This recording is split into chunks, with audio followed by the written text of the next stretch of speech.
आज स्विट्जरलैंड की राजधानी बर्न में उद्योग और वाणिज्य मंत्री पीयूष गोयल ने स्विट्जरलैंड की कंपनियों को भरोसा दिलाया कि उन्हें भारत में निवेश करने में कोई दिक्कत नहीं आएगी। भारत की 90 कंपनियों के डेलीगेशन के साथ स्विट्जरलैंड की कंपनियों के प्रतिनिधिमंडल के साथ मुलाकात के दौरान कई स्विस कंपनियों ने भारत में अपने निवेश का पूरा रोडमैप पेश किया। इस दौरान इंडस्ट्री चैम्बर एसोचैम और स्विस इंडस्ट्री चैम्बर स्विसमैम के बीच एक एमओयू भी साइन किया गया ताकि दोनों देशों के बीच कारोबार से जुड़ी जानकारी आसानी से साझा की जा सके। साथ ही दोनों देशों की कंपनियों को जो रेगुलेटरी अप्रूवल चाहिए वो उन्हें अपने देश में रहकर ही मिल पाए।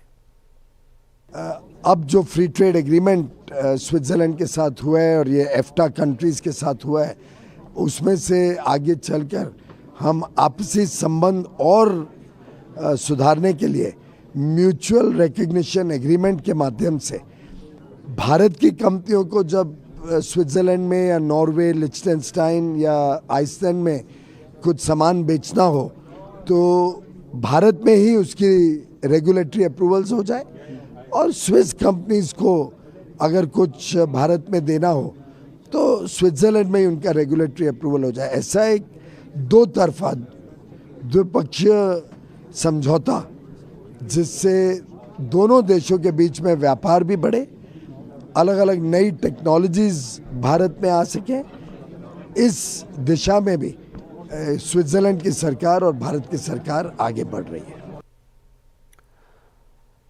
स्विट्जरलैंड से भारत के pharma high and manufacturing sector में बड़े पैमाने पर निवेश की संभावना है। हमारे सहयोगी लक्ष्मण रॉय के साथ एक्सक्लूसिव बातचीत में स्विट्जरलैंड के एम्बेसडर मृदुल कुमार ने कहा कि फ्री ट्रेड एग्रीमेंट की वजह से भारत के एक्सपोर्ट्स को स्विट्जरलैंड का एक बड़ा बाजार मिल जाएगा। जो मृदुल कुमार हैं वो स्विट्जरलैंड में भारत के एम्बेसडर हैं। आम सी धारणा होती है स्विट्जरलैंड अगर भारत जैसे बड़े देश में अगर फ्री ट्रेड एग्रीमेंट करते हैं तो हमें वाकई कितना फायदा होगा, इसको थोड़ा सा क्लैरिफाई करिए। देखिए, जो करार हुआ है हम दोनों मुल्कों के बीच में, एफ्टा की 4 कंट्रीज हैं जिसमें स्विट्जरलैंड ने लीड लिया था इस करार को करने के लिए, और पिछले गत वर्ष मार्च के महीने में इस करार को हमने साइन किया था।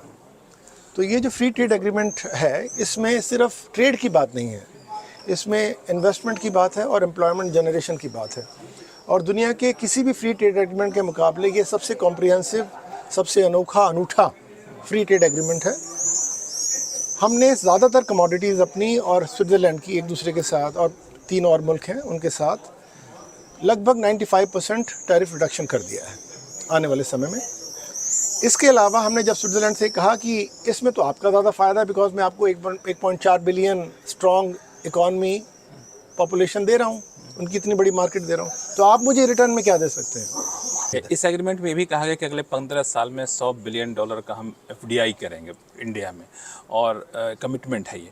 तो ये FDI का सबसे ज़्यादा पोटेंशियल सेक्टर कौन सा आपको दिख रहा है? आपने बिल्कुल वाजिब सवाल पूछा है। मुझे लगता है कि बायोटेक, फार्मा, जो स्विट्ज़रलैंड की बहुत बड़ी स्ट्रेंथ है, दुनिया की 2 बड़ी कंपनियों में से शुमार रॉश और नोवार्टिस यहाँ पर है, तो बायोटेक फार्मा एक बड़ा सेक्टर है।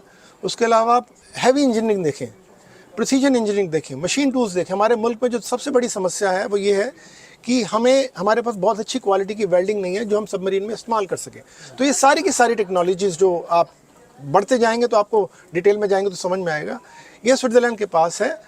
इनका जो मार्केट बेस है छोटा है, हमारा मार्केट बेस बहुत बड़ा है। इनकी उम्मीद है कि इनकी जो टेक्नोलॉजी है वो हम अंदर लें, हमारे देश के अंदर, इंडस्ट्रीज़ के अंदर, और उससे उसको स्केल अप करके सारी दुनिया में अच्छे रेट पर उस प्रोडक्ट को बाहर बेचें। एक दूसरा सवाल इसी से जुड़ा हुआ कि इंडिया के लिए स्विट्जरलैंड में क्या पोटेंशियल आप देखें in terms of job, in terms of trade market? देखिए, स्विट्जरलैंड हिंदुस्तान के 10 सबसे बड़े ट्रेडिंग पार्टनर्स में से एक है, और गत वर्ष करीब $26 बिलियन का हमारा गुड्स ट्रेड था। उसके अलावा करीब $5 बिलियन का हमारा सर्विसेज था। तो जहाँ तक ट्रेड और सर्विसेज सेक्टर का ताल्लुक है, करीब $31 बिलियन सालाना हम इनके साथ खरीद बेच करते हैं। ये अपने आप में एक बहुत बड़ा अमाउंट है।